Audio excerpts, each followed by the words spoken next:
어린 나이에 과부가 되어버린 옥정이는 이제 겨우 23이었습니다. 옥정은 절개가 곱고 세상의 유혹이나 어려움 앞에서도 흔들리지 않았으며 자신의 길을 묵묵히 걸어가는 강한 내면을 지니고 있었습니다. 결혼한 지 겨우 1년 만에 사랑하는 남편이 병으로 세상을 떠났지요. 남편의 죽음은 그녀에게 하늘이 무너지는 것처럼 큰 충격이었습니다. 젊은 나이에 과부가 되어버린 그녀의 인생은 이제 막막할 뿐이었지요. 그러나 슬픔에 잠길 시간도 없었어요. 옥정은 병으로 누워 계신 시어머니를 모셔야 하는 현실에 부딪혔지요. 마을 사람들은 아들의 죽음으로 시어머니가 충격받아 몸져 누워버렸다고 했지요. 젊은 나이에 과부가 된 옥정은 동네에서는 보기 드문 미인이었습니다. 그러나 그런 미모가 무색하게도 그녀의 운명은 너무도 기구했지요. 어린 나이에 과부가 된 옥정이가 아직 23에 불과하다는 사실은 사람들의 가슴을 더 아리게 했어요. 마을의 남정네들은 그녀를 보며 수군거렸지요. 참 이쁜데 어린 나이에 과부가 되다니 안 되었구먼. 그렇지. 저 나이에 남편을 잃었으니 얼마나 기가 막힐까? 안쓰러워서 말이야. 아까운 처자야. 나이도 젊고 얼굴도 저리 예쁜데 남편이 가버렸으니 긴긴 밤을 어찌 보냈담. 내가 마누라만 없으면 옥정이를 구제해주는 건데 아깝네 아까워. 옥정이는 남정네들의 시선에 민망하지만 아무렇지 않은 척했으며 마음속 깊은 곳에서는 그들이 느끼는 동정심이 오히려 더 아프게 다가왔습니다. 옥정이는 밭일을 하며 짬이 날 때마다 남의 집에서 허드렛 일을 시작했어요. 그것이라도 해서 손에 쥘 수 있는 몇 푼을 모아야 시어머니 약값이라도 될 테니 아무리 고된 일이라도 마다할 수 없었답니다. 힘들어도 어머니 약값은 마련해야지. 하늘에 계신 서방님이 걱정하지 않도록 어머니를 잘 보살펴드려야 할 텐데. 그녀는 매일 혼잣말로 자신을 다독였지요. 시어머니 약값이 만만치 않아 옥정이는 그 돈을 모으기 위해 점점 자신을 혹사시켰습니다. 그러다 보니 옥정이의 끼니도 점점 줄어들기 시작했지요. 하루에 2끼 죽을 먹으며 고된 노동을 견디는 그녀의 모습은 마을 사람들의 눈에도 안쓰럽게 보일 정도였다지요. 옥정아 그렇게 굶고 다니다가는 몸 상해. 이거 쑥개떡인데 하나 먹고 하렴. 마을 어르신들이 걱정스러운 마음에 오다가다 먹을 것이 있으면 나누어 주기도 하고 위로도 아끼지 않았습니다. 마을의 소문난 부자 황부자는 돈이면 뭐든지 할 수 있다는 신념이 누구보다 강한 사람이었습니다. 그의 넓은 땅에서 일하는 일꾼들만 해도 수십 명이었고 마을 사람들 중 그에게 고개 숙여 인사하지 않는 사람은 없었다지요. 황부자는 돈으로 사람들의 마음을 조종할 수 있다고 확신하고 있었어요. 그가 요즘 눈여겨보고 있던 사람은 옥정이었지요. 황부자는 그녀를 자신의 여인으로 만들겠다는 야심을 품고 있었어요. 하하, 내 돈 몇 푼이면 옥정이쯤이야. 금방 내 것이 되겠지. 그는 은근히 스스로를 과신하며 계획을 세웠지요. 며칠 후 황부자는 하인을 불렀습니다. 옥정이한테 가서 내 품 삭슬 더 줄 터이니 우리 집 일을 봐달라고 전해라. 하인은 곧바로 옥정에게 달려갔고 품삯을 더 준다는 말에 옥정은 잠시 고민했지만 결국 마다하지 않고 황부자의 집으로 향했지요. 황부자의 괴팍한 성격이야 익히 알려져 있었으나 돈이 절실했던 그녀는 이를 무시하기로 했습니다. 옥정이 황부자의 집에 들어서는 순간 황부자는 대청마루에 앉아 그녀를 음흉한 눈빛으로 바라보았어요.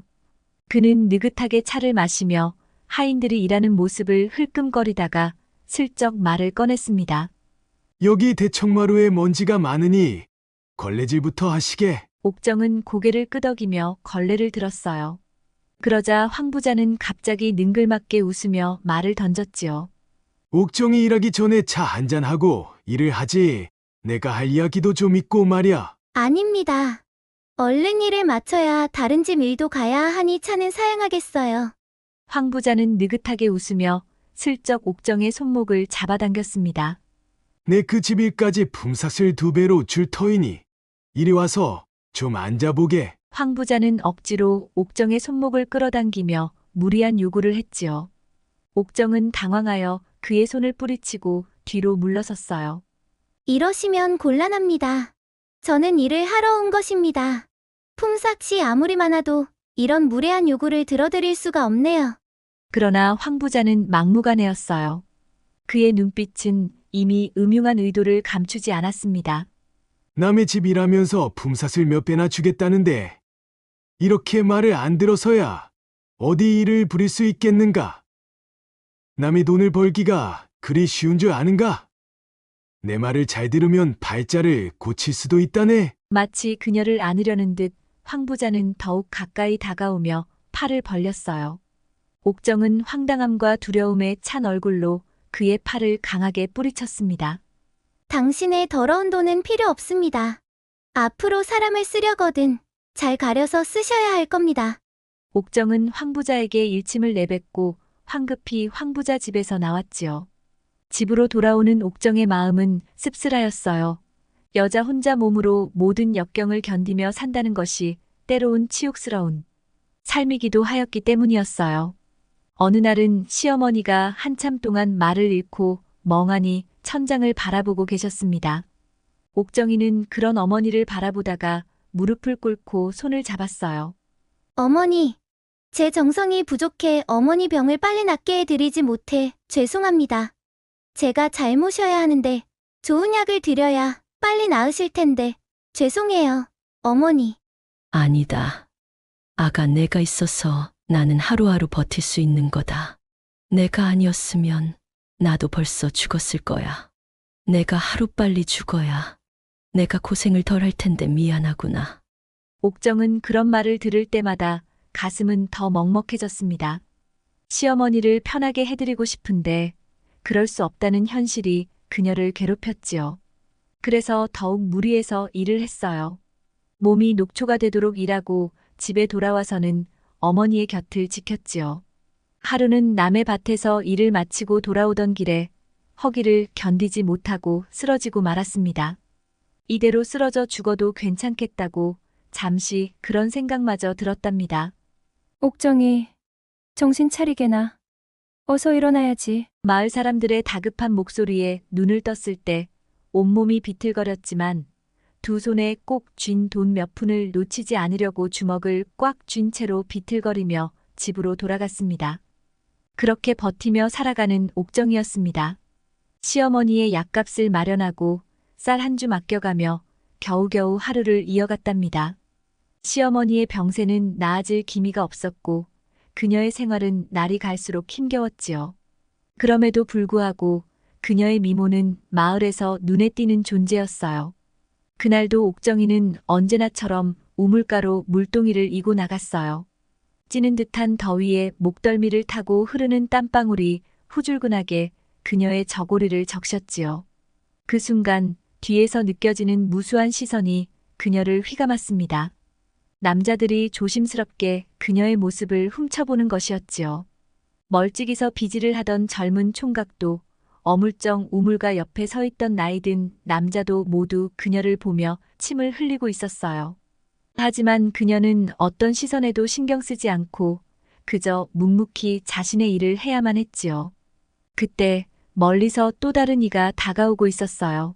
한껏 힘주어 맵시를 다듬고 차려입은 동네 유지의 아들 수찬이었습니다. 그는 부자 아버지 덕에 매일 놀고 먹으며 동네 여인들 찝쩍거리는 일이 주된 업무였지요. 그는 다른 남자들처럼 망설이지 않고 옥정에게 다가오며 능청스럽게 말을 걸었어요.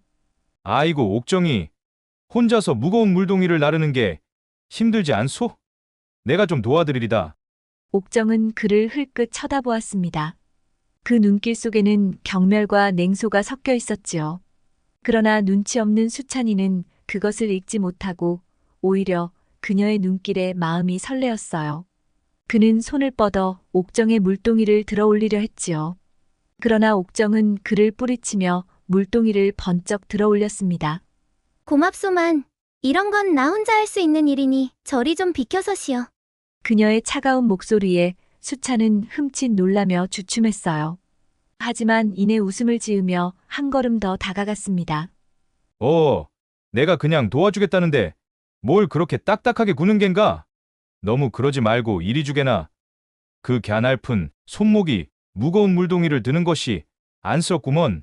그의 손이 옥정의 팔목에 닿으려는 순간 갑자기 근처에서 여인들의 고함 소리가 들렸어요. 수찬이 뭐 하는겨? 남의 여인한테 함부로 손을 대려고 하다니. 여럿이 한꺼번에 쏟아내는 소리에 수찬은 얼굴이 새빨개져서 뒤로 물러섰지요. 그 소리를 내지른 이는 마을의 아낙네들이었습니다. 평소 옥정을 경계하던 그들이었지만 남자들이 그녀에게 찝쩍거릴 때는 일제히 뛰어들어 그녀를 보호하듯 막아섰어요. 아무리 과부라고 해도 남녀가 유별한데 이렇게 대놓고 접근하려 드는 건 뭘 뜻하는 것이오? 아니 나는 그냥 옥정이 무거운 물동이를 들다가 뒤로 넘어질까봐 도와주려 한 것뿐이었소. 수찬이 어물쩡 변명했지만 아낙네들은 결코 물러서지 않았습니다. 도와주긴 뭘 도와주나? 허구한 날 물동이를 이고 다니는데 물동이를 이고 왜 뒤로 넘어진담? 괜히 어물쩡거리지 말고 썩 물러나시오. 흑심이 눈에 뻔히 보이는구먼. 그들의 기세에 수찬은 결국 물러나고 말았지요. 아낙네들은 옥정에게 다시 돌아서며 눈을 흘기며 말했습니다. 과부라고 동네 남정네는 다 침을 흘리고 덤벼드니원 별똥파리가 다 꼬여드니 과부 된 것이 죄지. 하지만 그 말 속에는 미묘하게 느껴지는 안도감도 있었어요. 그녀는 남자들의 시선 속에선 늘 위태로운 존재였지만 이렇게 아낙네들의 질투가 옥정을 보호하는 경우도 많았습니다. 또 다른 날이었어요. 옥정이 밭에서 김을 메고 있을 때 길을 지나가던 상인 만석이 우연히 그녀의 모습을 보게 되었어요. 구부정한 자세로 땅을 바라보며 무심하게 김을 매는 그녀의 자태는 초라한 옷을 입고 있음에도 어딘가 단아하고 고고한 느낌을 주었지요. 만석은 옥정의 얼굴을 한 번, 두 번 더 바라보더니 무심코 말을 걸었습니다. 옥정이 이리 고운 얼굴로 힘들게 밭일을 하고 있으니 참 보기가 안쓰럽소이다. 고운 얼굴이 무슨 소용입니까? 먹고 살기 바쁜데. 옥정은 시큰둥하게 대답하며 시선을 피했어요. 하지만 만석은 더 다가와서 그녀에게 계속 말을 걸었어요. 나는 일찍이 장사를 하여 돈 꽤나 벌었지. 여인네 한 명 더 얻는다고 얼마나 먹겠소. 여자 팔자 남자 하나 잘 만나면 호강이지. 이렇게 고생하지 말고 팔자 한번 고쳐보시구려. 옥정의 얼굴이 일그러지는 걸 느끼면서도 그는 아랑곳하지 않고 자기 속내를 내비쳤어요. 저는 한 입이 아니고 어머니까지 입이 둘인데 어쩐답니까? 옥정은 성난 얼굴로 만석을 흘끗 쳐다보며 비웃듯 말하였어요. 그러자 만석은 잠시 멈칫했지만 이내 어깨를 으쓱하며 허탈한 웃음을 지었습니다. 뭐 노인네가 드시면 얼마나 드신다고 까짓거. 둘이 합쳐봐야 잘 먹는 동네 아낙네 한 몫밖에 더 하겠소. 그러니 생각이 바뀌면 언제든 나를 찾아오시오. 내가 언제라도 옥정이 받아줄 마음이 있으니께 기다리고 있겠소. 옥정은 한숨을 길게 내쉬며 등을 돌렸어요. 이러한 유혹의 시선과 말들이 한두 번이 아니었지만 모두 과부에게 희롱하는 것으로 들릴 뿐 옥정의 마음을 흔들림이 없었습니다. 그러던 어느 날 고을에 새로운 사또가 부임해 왔습니다. 부임 첫날부터 사또는 수하 관원들과 함께 마을을 둘러보며 지역의 사정을 파악하고 있었지요. 그의 행차는 고을 사람들 사이에서 화제가 되었고 많은 이들이 고개를 내밀고 새로운 사또를 구경하기 위해 몰려들었습니다. 사또나리, 저기 저 우물이 고을에서 제일 오래된 곳입니다. 물맛이 좋기로 유명해서 마을 안악들이 모두 이 우물가에 모여들지요. 현감이 사또에게 우물 쪽을 가리키며 설명하고 있었어요. 사또는 그쪽으로 천천히 시선을 돌리며 마을 풍경을 눈에 담았습니다. 그렇게 우물가를 바라보던 중 한 여인의 모습이 그의 시선을 단번에 사로잡았어요. 저기 물동이를 이고 있는 여인은 누구냐? 사또의 시선을 끈 여인은 바로 옥정이었답니다. 옥정은 수수한 옷차림에 머리를 단정히 묶고 사분사분한 걸음걸이로 물동이를 이고 있었어요. 그녀의 발걸음은 빠르지도 느리지도 않았고 마치 우아한 춤을 추듯 부드러웠지요. 이마에 맺힌 땀방울을 손등으로 쓱 닦아내며 옥정은 무거운 물동이를 능숙하게 균형을 잡으며 이동했습니다. 그녀의 얼굴은 수척해 보였지만 하얗고 곧은 콧날과 크고 깊은 눈매는 마치 여린 꽃잎처럼 아름다웠지요. 사또는 무심코 자신의 말 위에서 몸을 기울이며 그녀를 바라보았어요. 현감이 사또의 시선을 따라 옥정을 보며 머쓱하게 웃었습니다. 사또는 입가에 미소를 지으며 눈을 가늘게 뜨고 여인을 바라보았다. 저 여인은 옥정이라 하옵니다. 일찍이 과부가 되어 시어머니를 모시며 살아가는 여인이지요. 사연이 딱하고 마을 사람들 모두가 그녀의 효심을 칭찬하곤 합니다. 과부라 하였느냐? 사또는 작은 목소리로 중얼거렸어요.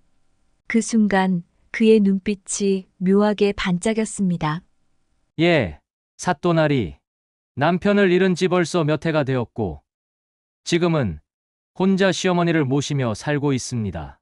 나이도 아직 젊은데 없는 살림에 병든 시어머니 수발하느라 고생이 이만저만이 아니지요. 현감은 짐짓 안타깝다는 듯 덧붙였어요. 사또는 천천히 고개를 끄덕이며 옥정을 눈여겨보았어요.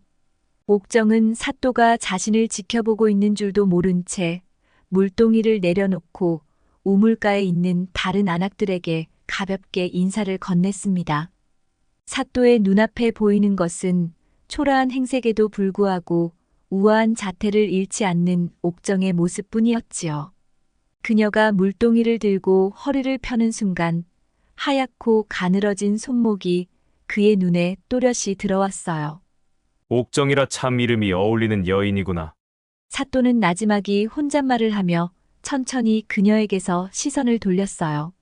사또는 그녀가 사라질 때까지 한참을 그 자리에 멈춰서서 바라보고 있었습니다.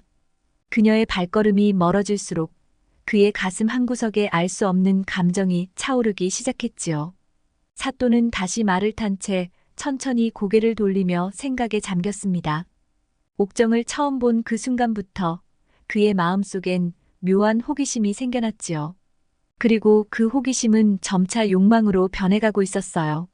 그날 저녁 사또는 조용히 혼자 술잔을 기울이며 우물가에서 본 옥정의 모습을 떠올렸습니다. 사또는 술잔을 내려놓으며 마음속으로 결심했어요. 내 반드시 저 옥정이를 내 여인으로 만들고 말겠노라. 그러던 어느 날 사또는 그녀의 공공한 사정을 알게 되었답니다. 사또는 옥정의 가난과 시어머니 병환 소식을 듣자마자 마음속으로 계획을 세웠어요.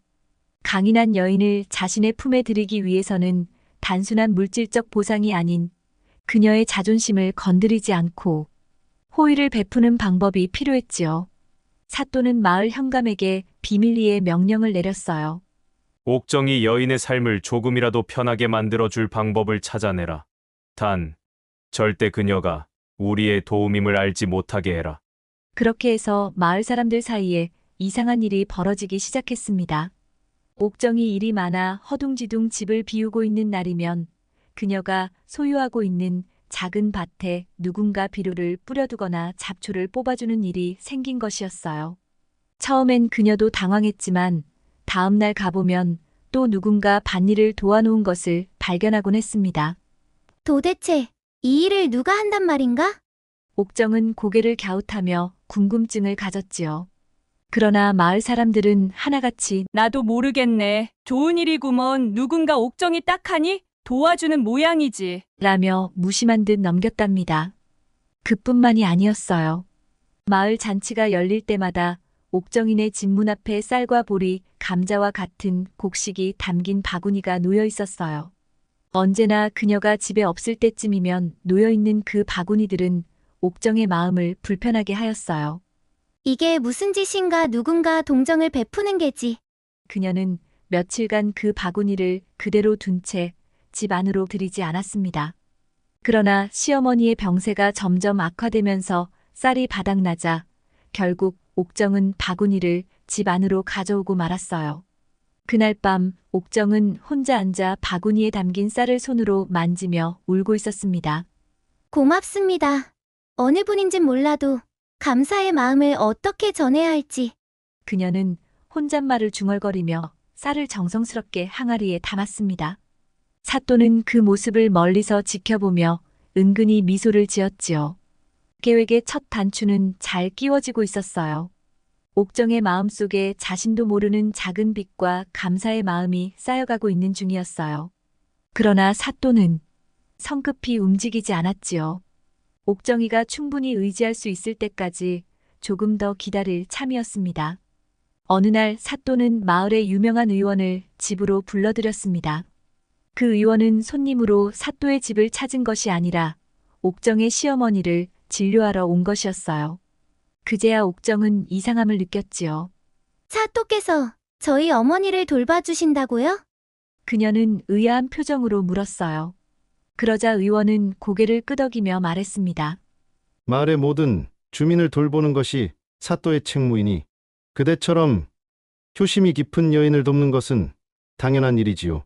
사또께서는 병약하신 어머니를 보살피느라 고생이 많다는 소식을 들으시고 나에게 특별히 부탁을 하셨소. 그러나 저는 아무런 자격이 없습니다. 이렇게 귀한 은혜를 받을 만한 자격이 없는데. 옥정은 머리를 조아리며 거절하려 했지만 의원은 고개를 저으며 말했습니다. 사또께서는 그대의 안타까운 사정을 들으시고 제일 먼저 도와주라 말씀하셨소.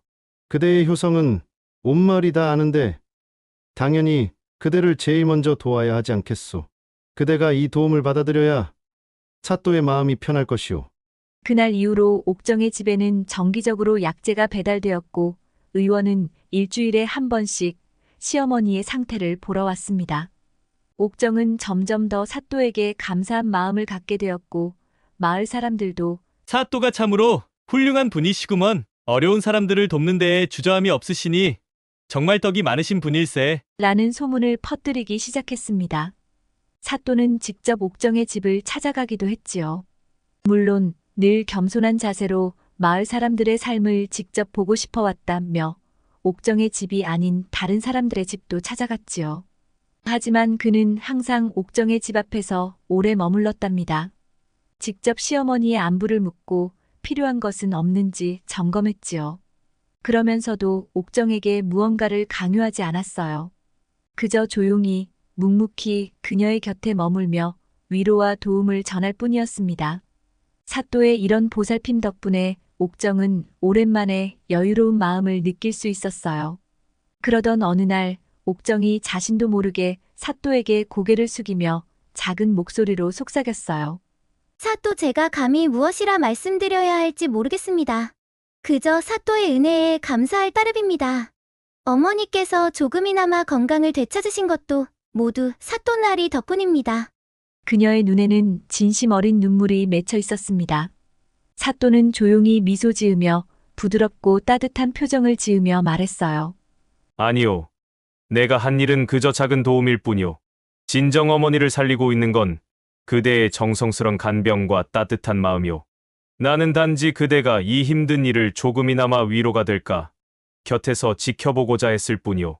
그날 밤 옥정은 사또가 남기고 간 작은 약봉지를 손에 쥐고 한참을 울었습니다. 사또는 그녀의 마음속에 점점 더 깊숙이 자리 잡고 있었어요. 그렇게 옥정의 마음을 천천히 그러나 확실하게 사로잡으며 사또의 계획은 완성되어 가고 있었지요. 사또의 시선은 옥정에게로만 향해 있었어요. 그녀를 처음 본 순간부터 그 마음은 조금도 흔들리지 않았지요. 사또의 지속적인 따뜻한 보살핌을 받은 옥정이의 마음이 흔들릴 무렵 사또는 옥정을 직접 불렀습니다. 그동안 마을 일을 보러 간다는 핑계로 그녀의 집을 찾았던 것과는 달리 이번에는 그녀를 자신의 서재로 조심스럽게 초대한 것이었지요. 사또의 부름에 조심스럽게 서재로 들어온 옥정은 긴장한 듯 두 손을 꼭 모아 쥔 채 문 앞에 조용히 서 있었어요. 사또나리, 어쩐 일로 저를 부르셨습니까? 그녀의 목소리는 잔잔했지만 약간의 두려움이 묻어 있었습니다.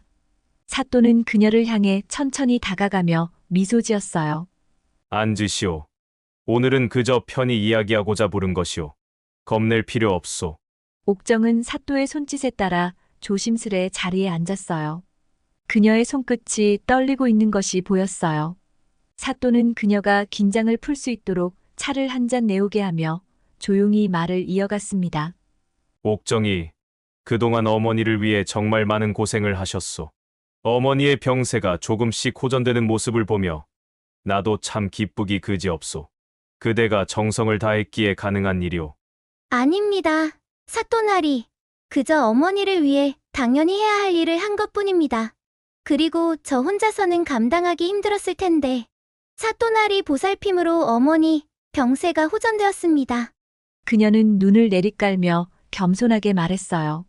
사또는 그녀를 지그시 바라보다가 더 이상 마음을 감추지 않기로 결심했습니다. 그는 숨을 깊이 들이마시고 조심스럽게 말을 꺼냈어요. 사실 나는 부인을 잃은 지 몇 해가 돼요. 그동안 홀로 지내면서 여인들로부터 많은 유혹이 있었지. 그러나 그대처럼 강인한 여인은 한 번도 만나본 적이 없소. 옥정이, 나는 그대를 내 곁에 두고 싶소. 그대가 원한다면 나는 그대를 내 정실 부인으로 맞이하고 싶소. 순간 옥정의 얼굴이 새하얗게 질렸어요.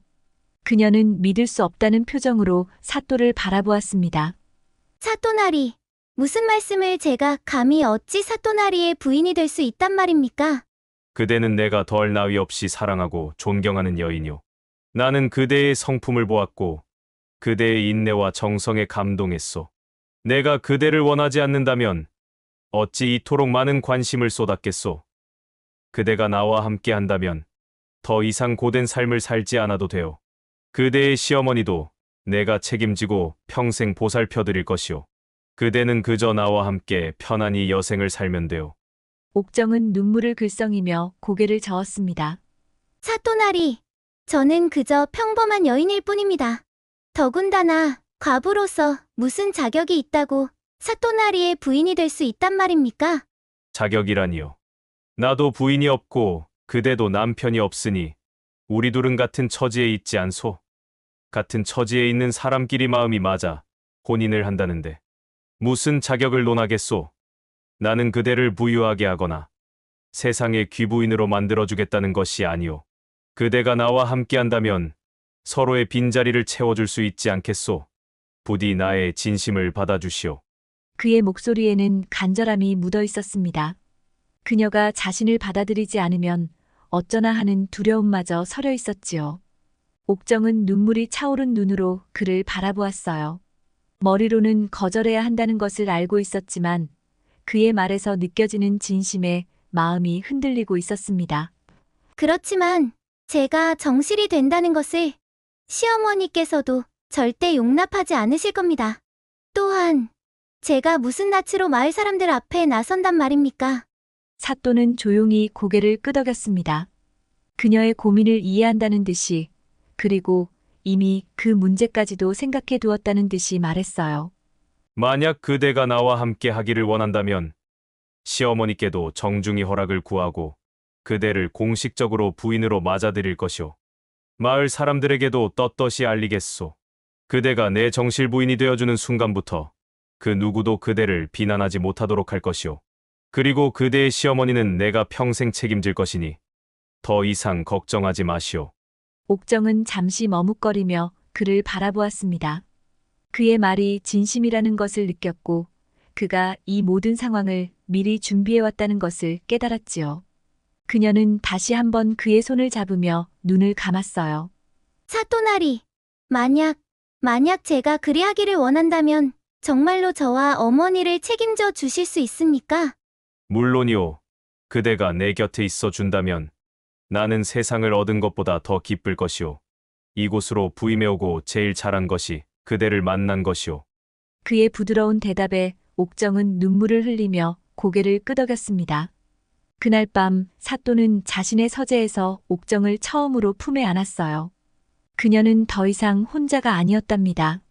이제 그녀는 사또의 여인이 될 것이었고 그가 마련한 따뜻한 안식처에서 시어머니와 함께 살아갈 수 있는 날이 다가오고 있었어요. 옥정이는 사또의 정실 부인이 되어 더 이상 힘겹게 밭을 일구거나 남의 집에서 허드렛 일을 하지 않아도 되는 삶을 살게 되었습니다. 사또의 집에서 그녀는 품위 있는 생활을 하며 남편의 든든한 지지 속에서 안정을 찾았지요. 그녀는 고된 시절을 떠올리며 매일같이 감사하는 마음으로 살아갔습니다. 시어머니도 사또의 집에서 편안히 지낼 수 있게 되었고 옥정의 삶에는 진정한 평안과 행복이 찾아왔습니다. 그제서야 옥정이는 깨달았지요. 아무리 힘든 시기가 찾아와도 그 끝에는 반드시 빛이 기다리고 있다는 것을. 그녀의 고된 삶이 끝나고 마침내 행복이 찾아온 것처럼 인생의 어려움 속에서도 희망을 잃지 않는 것이 중요했습니다. 고생 끝에 낙이 온다. 는 말처럼 옥정이는 고난의 시간을 묵묵히 견뎌내며 결국 행복을 손에 넣었지요. 힘들었던 날들이 그녀를 더 강하고 지혜롭게 만들어준 것처럼 인생의 고비마다 성실과 인내로 맞서면 반드시 좋은 날이 올 것이라는 교훈을 깨달은 것이지요. 들꽃 야담을 시청해주시는 여러분, 오늘 하루도 행복하시고 늘 건강 챙기시기 바랍니다. 감사합니다.